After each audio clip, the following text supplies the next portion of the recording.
상응에 의한 천사와 고대인들의 지혜와 천국과의 결합. 천국의 천사들은 사람이 생각하듯 자연적인 것을 생각하지 않는다. 그래서 상응을 통해서 사람은 천국과 교류할 수 있도록 허용되었다. 따라서 사람이 상응 지식이 있으면 그 마음의 속생각은 천사들과 함께 할 수 있고, 따라서 그의 속사람은 천사와 연합할 수 있다. 천국과 사람이 결합되게 하기 위해서 성경은 순전히 상응으로 기록되어 있다. 즉 성경 안 모든 말씀은 전체적으로나 세부적으로나 상응인 것이다.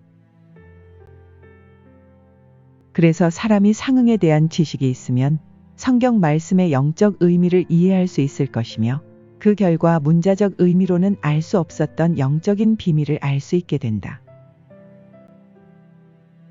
성경에는 문자적 의미와 영적 의미가 있다. 문자적 의미는 세상에 속한 것으로, 영적 의미는 천국에 속한 것으로 이루어져 있다. 천국과 세상의 결합이 상응을 통해 이루어지기 때문에 그 일획에 이르기까지 세밀하게 상응으로 이루어진 성경 말씀이 주어진 것이다. 내가 천국에서 알게 된 것은 지구 최초의 사람들은 천적인 사람들이었으며 상응 자체로 생각했고, 눈에 보이는 세상의 자연적인 것은 상응에 따라 생각하기 위한 수단으로 삼았다는 것이다.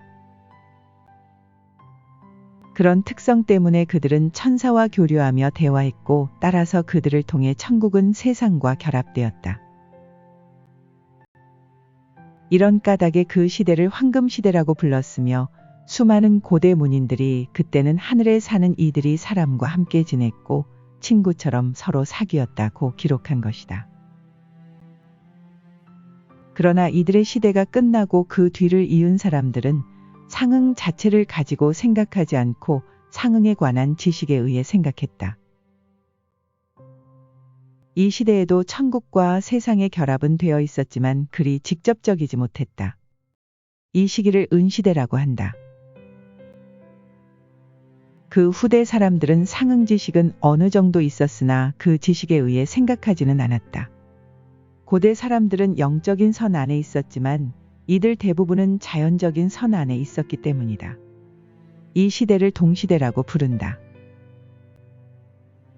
그 후 사람은 점차 외면적이 되어 가다가 끝내 육체적이 되어 상응에 관한 지식은 완전히 사라졌고, 그와 함께 천국에 대한 참된 개념마저 잊어버리고 말았다.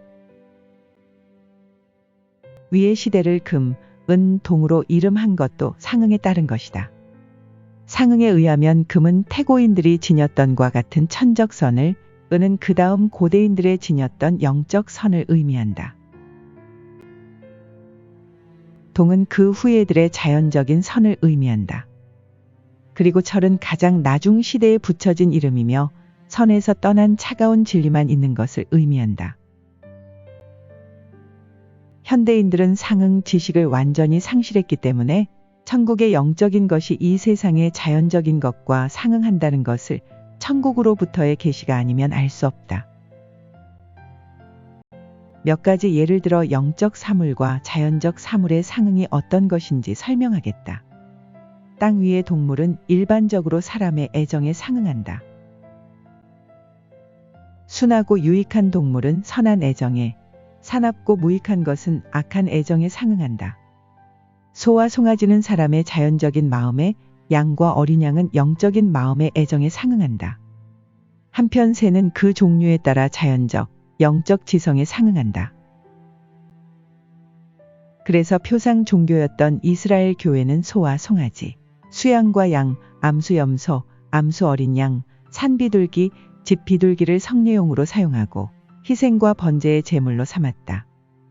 그 역할로서 제물들은 영적인 것과 상응하였고 천국에서는 그것을 상응에 따라 이해했던 것이다.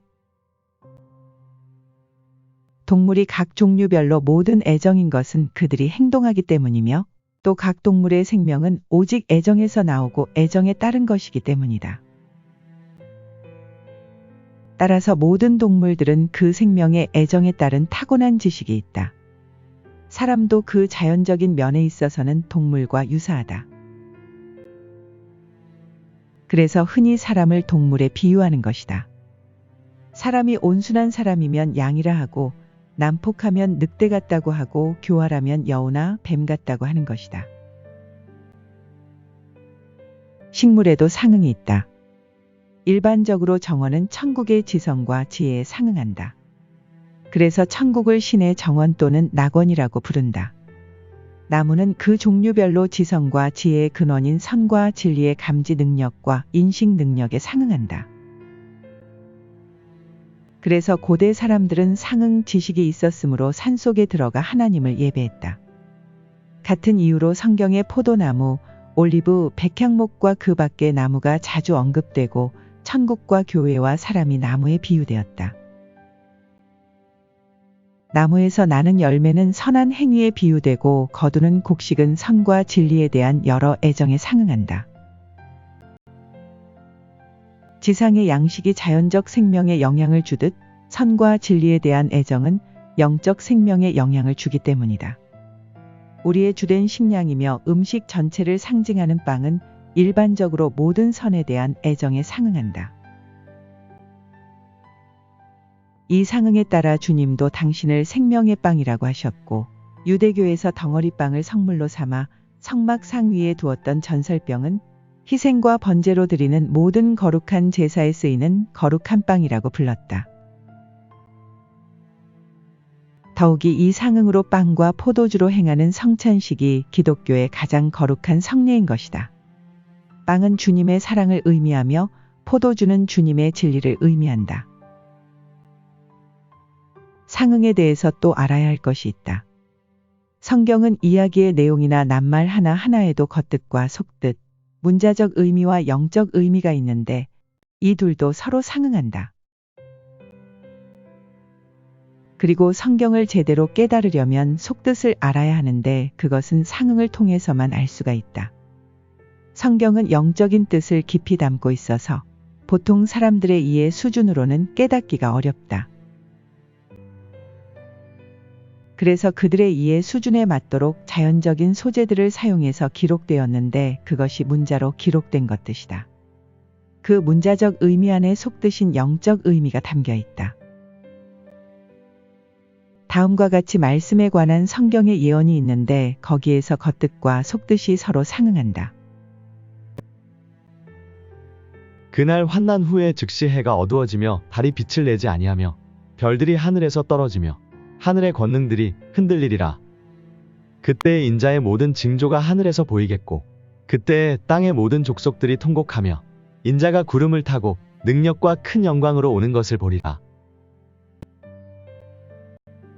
이 구절은 그날, 즉 말세에 이런 일들이 일어난다는 예언인데 문자가 묘사한 대로 대환난이 일어나서 하늘이 무너지고 온 세상의 종말을 구한다는 뜻이 아니라 이것은 모두 교회에 관련된 영적인 사건들을 말하며 그것은 상응의 뜻으로만 알 수 있다. 상응으로 해는 주님이시다. 그래서 해가 어두워지겠다는 것은 주님에 대한 사랑이 없어진다는 뜻이다. 다른 믿음을 의미하며 달이 빛을 내지 않겠다는 것은 주님에 대한 믿음이 없어진다는 의미이다. 별들은 진리와 선을 의미한다. 그 별들이 하늘에서 떨어지겠다는 것은 진리와 선에 대한 깨달음이 없어진다는 것이다. 모든 족속들이 통곡한다는 것은 모든 사람들이 진리와 선을 따르는 삶에서 실패한다는 뜻이다. 인자는 주님을 의미한다. 주님이 구름을 타고 오신다는 구름은 말씀을 의미하므로 주님께서 말씀의 새로운 뜻을 밝혀주신다는 뜻이다. 이 구절의 속뜻은 장차 교회가 주님에 대한 사랑과 믿음과 진리는 다 없어지고 영적으로 텅 빈 상태에서 세상 사랑과 비진리에 휩쓸리다가 결국은 사람들이 통곡 속에 무너지며 그렇게 해서 교회의 한 시대가 종말을 고하는데 그때 주님이 새로운 교회의 모습으로 나타나신다는 뜻이다. 이렇듯 성경의 모든 말씀은 전체적인 뜻이나 낱말 하나하나에도 모두 겉뜻과 상응하는 속뜻이 있다. 그래서 상응의 지식이 없이는 성경의 참뜻을 알 수 없다. 이 시대 사람들은 선에 대한 지식들로만 무성하고 선을 실천하려는 마음은 차갑게 식어버린 철의 시대이다. 그리고 말씀의 속뜻을 깨닫게 해서 천국과 사람을 연결시켜주는 상응의 지식이 완전히 상실된 시대이다. 그래서 지금 우리의 삶은 천국과 거리가 멀리 있게 되었다. 살리는 것은 영이니 육은 무익하니라. 내가 너희에게 이른 말이 영이요 생명이니라.